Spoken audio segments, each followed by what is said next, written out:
Cancorla, last Cancorla. This plan is the added price that the people of Ireland must pay for 13 years of Fianna Fáil misrule. It's a price that has to be added to the price already paid by people who have lost their jobs, whose businesses have gone, whose pay has been cut, whose services have been cut. And this is a price that will have to be paid by pensioners, by people on the lowest pay, by families and by households all over the country.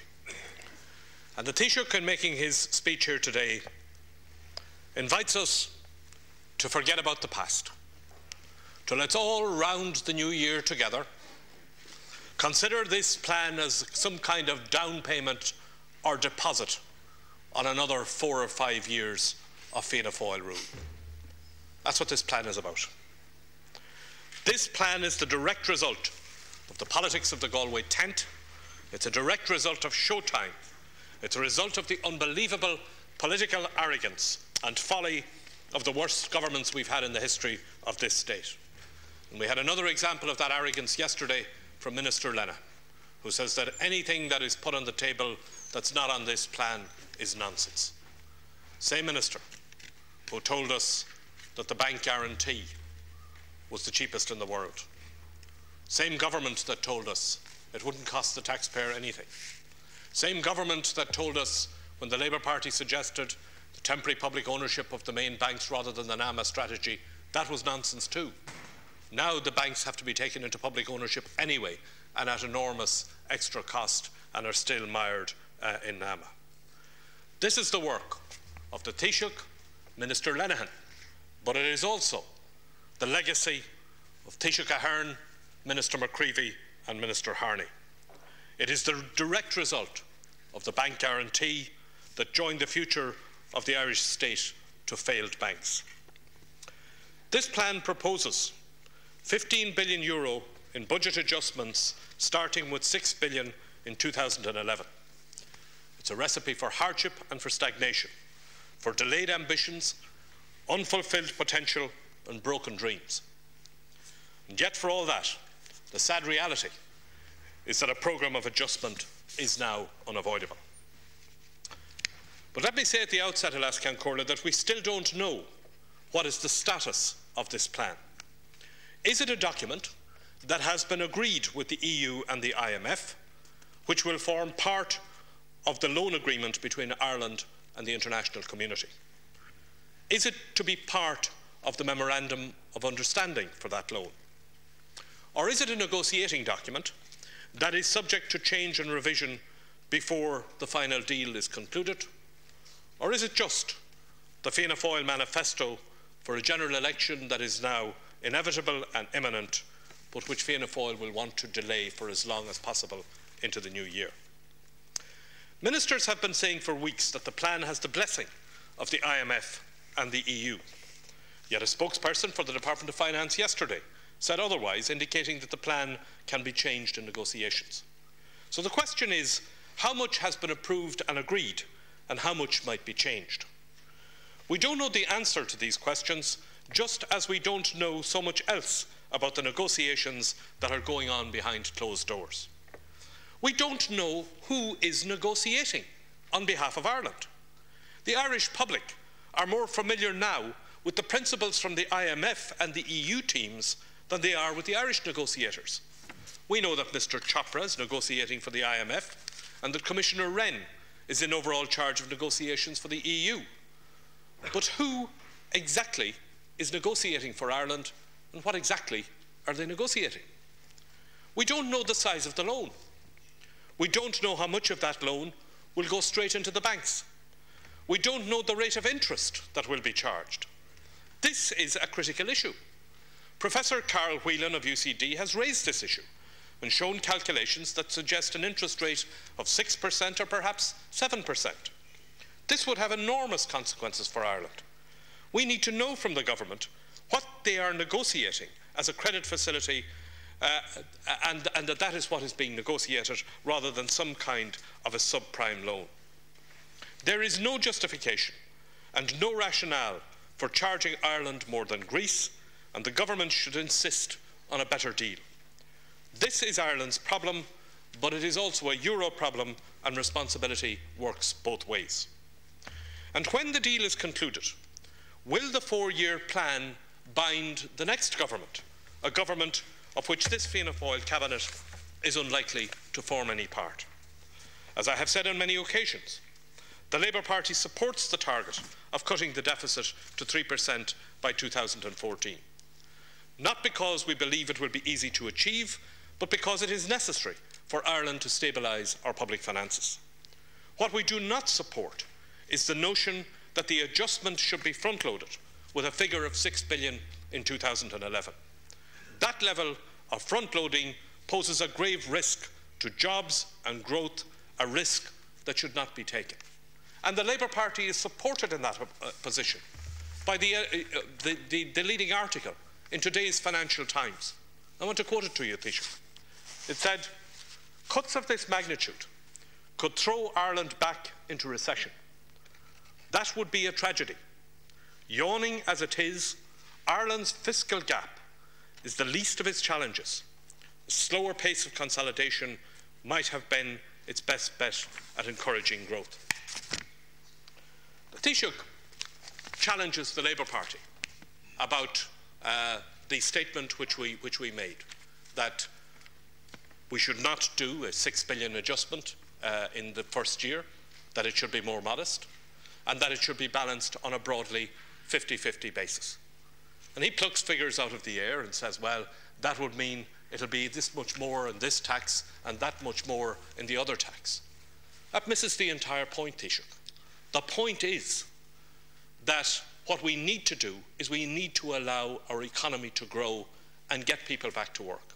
And if we do that, then tax revenues will increase, because you'll have more people at work and you'll have a more successful economy. But the more you cut from it, the more likely you are to drive the economy further into recession. And it is important to remember, because the 6 billion figure has now become a kind of holy grail. And it's important to remember where the 6 billion came from. It emerged in the last weeks before Ireland sought external assistance, at a time when the idea was that you had to impress the markets. The argument was being made by the government that the markets would be impressed if we got our deficit down below 10%. The claim was made that bond dealers who work for international banks would be fooled into believing that 9.99 is not a tenner. Now that strategy has failed. In fact, the 6 billion figure impressed nobody, because it was clear that an adjustment on that scale would pose a grave risk to growth. Now, however, the government does not believe that it can roll back on that figure, even though we are no longer in the market. So how clever does the 6 billion euro figure look now? This plan is called a plan for national recovery. In fact, it is a plan for austerity, not for recovery. There is no coherent job strategy in the plan. There is plenty of waffle about the so-called smart economy, the same stuff we have been hearing about for almost 2 years. The reality is that the section on jobs is short on detail, particularly compared to the detail on cuts and tax increases. Where, for example, are the concrete numbers on training and employment programmes? The only numbers referred to are the small numbers already provided for. Where is there an investment strategy that uses what limited resources we do have? There are references to investment from the National Pension Reserve Fund. Given the track record of the government, it is clear that this is not serious and is not intended to happen. Instead, it is argued that the Pension Reserve Fund will buy government bonds. That is code for saying that we're about to liquidate what we can. The proposals in the document are not fair and they're not balanced. Even after all the damage that they have done, this plan provides for a hard landing for PAYE workers and a soft landing for the Friends of Fianna Fáil. There is no indication that those who have the most will contribute the most. There is no higher tax for the highest earners, no cap on high-level pensions, no cap on the highest level of public sector pay. Higher capital taxes are postponed until 2012, while PAYE taxpayers are hit immediately. What there is is a cut in the minimum wage, a cut for which no compelling logic is presented and for which there is little real demand. I can see an argument for a review of the way that the JLC system works, looking, for example, at issues such as premium payments for Sunday working. But what is the point in cutting a minimum wage that affects fewer than 50,000 people? This is being done for purely ideological reasons. And if the same logic is applied to sectoral wage agreements, then what we will get is a low-wage economy. But then, we've always known that the PDs and Fianna Fáil are in favour of a low-wage economy. In his article in the Financial Times, the Minister for Finance quotes Abraham Lincoln, but there is nothing of the better angels of our nature about this plan.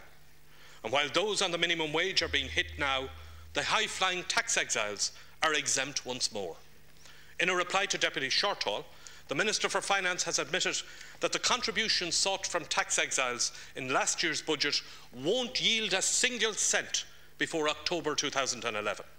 After this budget, ordinary taxpayers will have been hit twice, and social welfare will have been hit twice, but the tax exiles will continue to fly in and out of the country without the inconvenience of having to pay tax. There are a number of proposals in this document that are in line, however, with ideas that the Labour Party has advanced. For years, Fianna Fáil has been denying that there is anything to be gained from cuts in tax expenditures. At last, the plan accepts that some 1.5 billion can be achieved from curtailing tax breaks and limiting relief on pension contributions. Although again, we see no real commitment. If the government were serious, there would be a proper minimum effect tax rate to ensure that everyone pays their fair share. There would also be a clear commitment to fairness in dealing with the pension relief issue, which is more to do with how much in total can be claimed in tax relief rather than necessarily the rate at which the relief is given.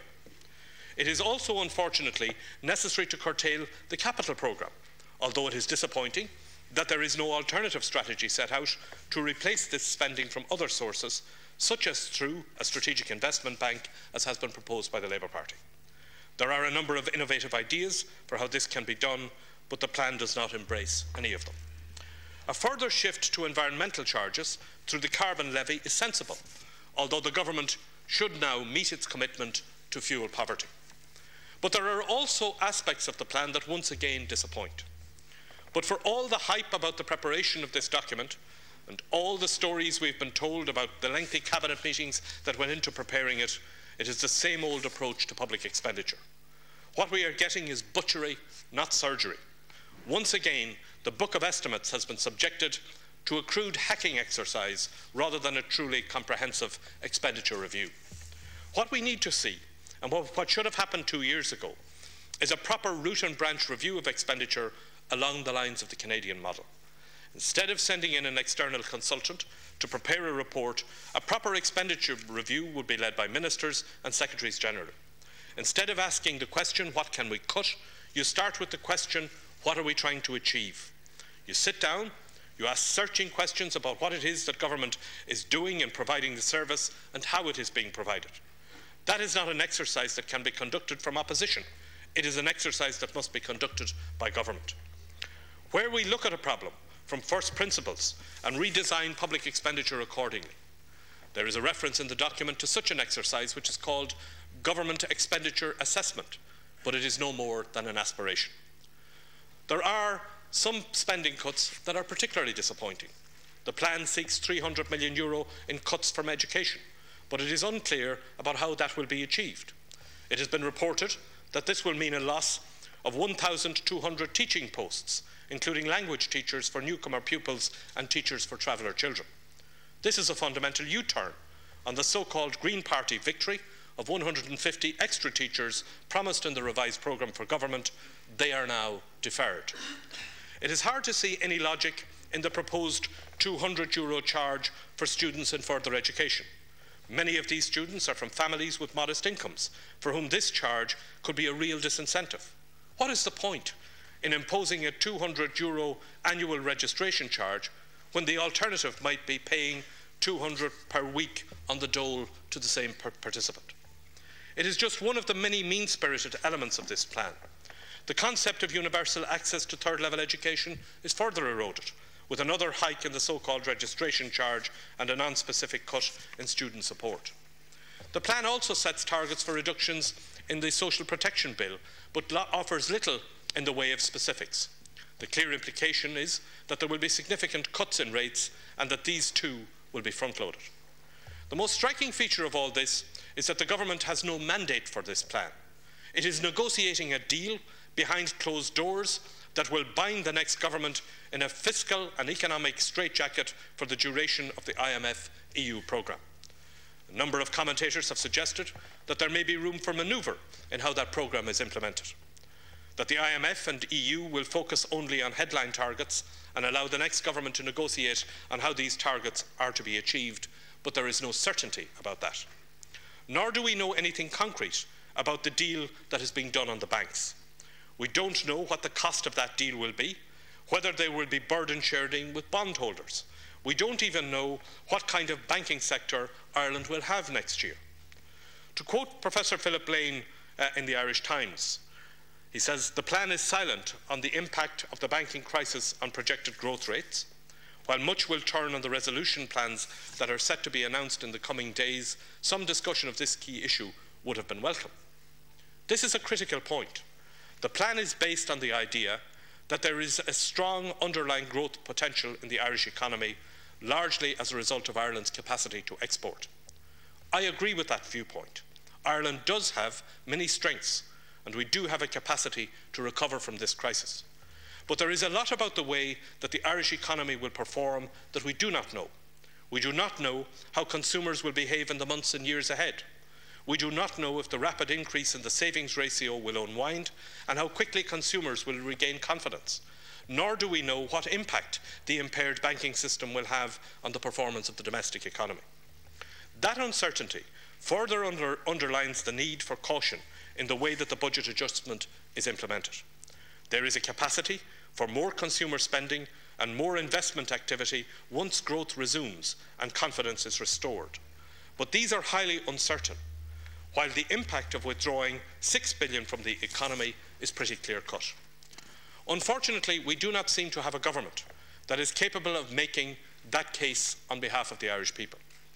Of all the many gaps in this plan, perhaps the most striking is the lack of vision. In many ways, this plan is the instrument of surrender, offered up by a government that is a broken docket. It offers no bridge to the future. It offers no sense of what we can achieve as a people if we come together to work our way out of this mess. We are not the first country to find ourselves in this kind of economic crisis. 2 minutes, Deputy. Even if the scale of the Irish disaster is particularly bad, we can still learn from others who have been through similar experiences. The lesson we can learn is that we must keep and protect our bridge to the future. We must know what it is that will underpin our prosperity and our sense of national unity in the days ahead. And we must protect and defend it and invest in it. There has been a lot said in recent days about the 12.5% corporation tax and about the importance of keeping it. And I agree with that. The Labour Party, in fact, was instrumental in bringing in that rate. But there is more to Irish sovereignty and more to our future than the corporation tax rate. We must understand and realise that social solidarity is not an economic cost. It is a vital economic foundation. What we needed to see in this plan was a sense not just of an economy, but of a society that offers our children a decent future. And we need a realistic strategy on jobs, not just a repetition of the same old stuff, but a strategy with a strong commitment to building on Ireland's competitive strengths, to investing in our future, to supply credit to firms, to getting our people off the live register and into meaningful training and work experience. We didn't get that because Fianna Fáil are incapable of it.